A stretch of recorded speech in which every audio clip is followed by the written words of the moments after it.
So my first stop, logically, was divinity school, as it is for most bankers. Uh, one wonderful thing about hanging out with theologians all day long is they are linguistically very precise people.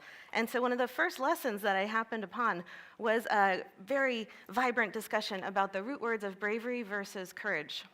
The root word of bravery is bravura. It's a boldness, but it's a bold front, a bold face, kind of like a game face or an armor. The root word for courage is cœur, the French word for heart. So when we talk about courage, it's strength from within, and a totally different source than the strength of bravery. I no longer use these words as interchangeable because what I've noticed is in finance and in really most of our endeavors, we are pretty good at rewarding bravery. If you are the loudest and you speak with the highest conviction, you tend to get rewarded on Wall Street. I am pretty confident that in the history of all investing, no one has ever taken home a multi-million-dollar bonus for saying, I don't know, or it depends. And yet, for most of our really important questions, those are not only the wisest answers, they also are the most profitable answers, and they are the most courageous. It's been the same way since 1860, right? And we've kind of given up on this idea that we could change it, and we all need to summon the courage, and we all need to challenge our cynicism to believe that we can. We've created all of these systems, and we could recreate, reimagine, reconstruct any of these things. And there's been big ideas that have seen the light of day and have transformed all throughout human history. And why should we just give up all of a sudden and just accept the status quo? That, I feel like, one of the most sort of precious aspects of humanity is our creative potential. And if we could summon our capacities, and especially our creative capacities, on these really big, vexing social issues and political issues, I say do it. That's why I'm in this fight.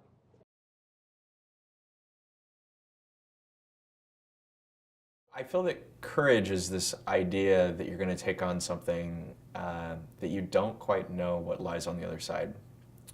You have no guarantee or promise of success, and you don't know if you're going to end up okay. What I tell a lot of people is that our job is to come here and show up and to work on things that matter. And I think that takes a lot of courage sometimes, and it is hard. And some days you're going to feel like going home and crying.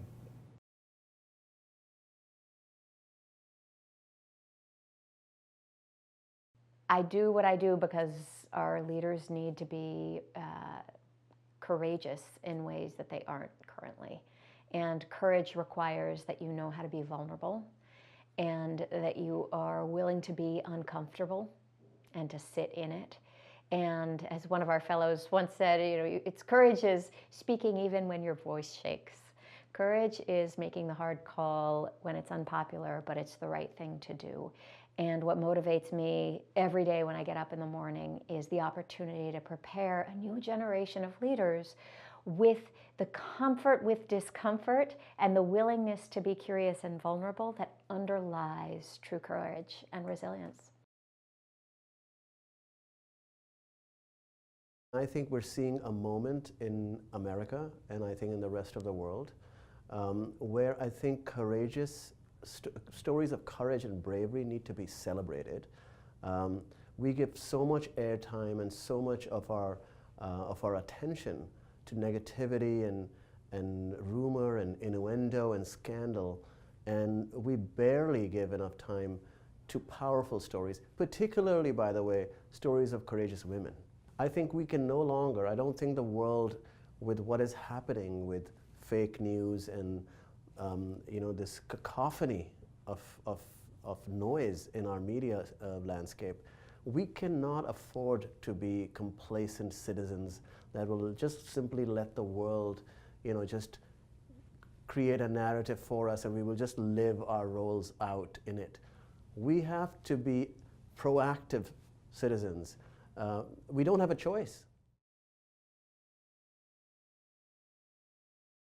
to really increase our well-being, we have to ignore what our mind is telling us and do something else. And I think that that takes a lot of awareness, but also a lot of courage. If my mind is telling me, like, take this job with more salary, it'll make you feel happier. And I'm like, no, I'm going to take a job that gives me more vacation weeks. Like, that takes courage to go against your intuition. This is not the thing that's being prioritized by our culture right now. All of advertisers, frankly, all of capitalism is pushing us in the wrong direction. And it takes a lot of courage to fight back against that, to really prioritize your own well-being in the space of all these other influences that are trying to get you to go the wrong way.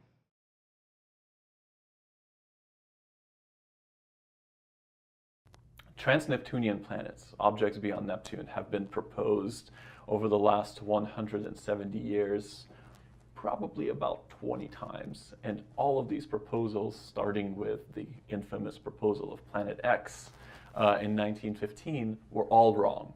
If you propose the existence of a planet beyond Neptune, you are immediately labeled as crazy. Simultaneously, when the calculations revealed that there is no other option, we basically had no choice but to say, okay, there's a non-zero chance that we will be ostracized in the field for speculating about this crazy planet beyond Neptune, but you've got to have the courage to take that step and put yourself out there and say, look, this is the work that I did. Come at me.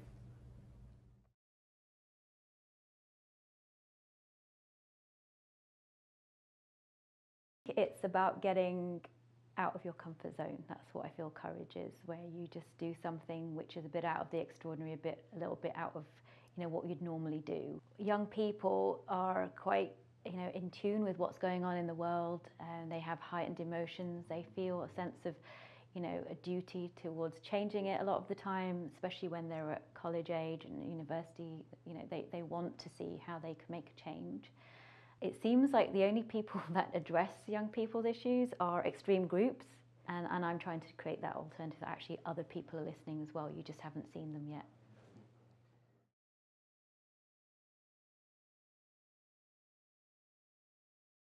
I used to get teased a lot as a kid, so, I was an introvert. I grew up in the foster care system, so for a child that age, it's very traumatizing.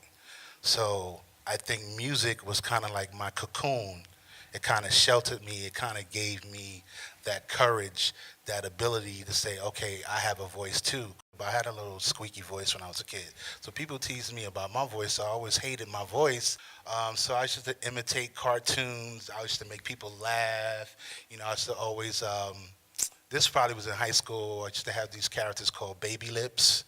So I should do like, hey, Al, how are you? So people, people would, like, he's crazy. Like, I had to go to the psychiatrist a couple of times. Now, seriously. I'm sitting in this doctor's office, and he's, like, showing me these different colors. Like, what do you see? What does this pattern look like? I'm like, why am I here? Like, I'm just being a kid. I'm just being a teenager, and then this is the way I express myself. And, to me, that type of attention, I knew I was doing something right because people thought I was crazy. But